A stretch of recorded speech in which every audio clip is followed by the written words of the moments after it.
Voici donc le nouvel homme fort de l'Afrique du Sud, dauphin de Mandela. Cyril Ramaphosa est aux portes du pouvoir.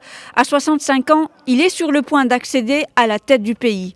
C'est d'ailleurs ce que souhaitait Nelson Mandela dans les années 90. Il qualifiait le secrétaire général de l'ANC de l'époque d'homme le plus doué de sa génération. Mandela voyait en lui le futur dirigeant du pays. Mais le parti lui a finalement préféré Thabo Mbeki, président du parti de 1997 à 2007 et de l'Afrique du Sud de 1999 à 2008.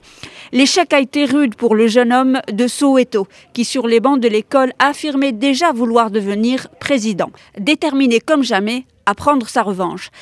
Déçu, il avait renoncé à toute prétention présidentielle pour se consacrer aux affaires. Mais après avoir amassé une fortune de près de 378 millions d'euros, selon le magazine Forbes, Cyril Ramaphosa est revenu dans l'arène politique en se faisant élire en 2012 vice-président de l'ANC.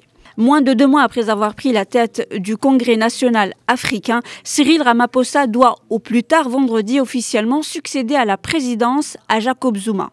Seule ombre au tableau, le massacre de 34 grévistes par la police en août 2012 dans une compagnie minière de platine dans laquelle il détenait des parts. Il sera finalement blanchi par une commission d'enquête et présentera ses excuses en 2017 pour son rôle dans ce drame. Ni cette embarrassante affaire, ni de récentes accusations d'adultère rapidement balayées ne l'empêcheront toutefois de continuer sa course vers le sommet.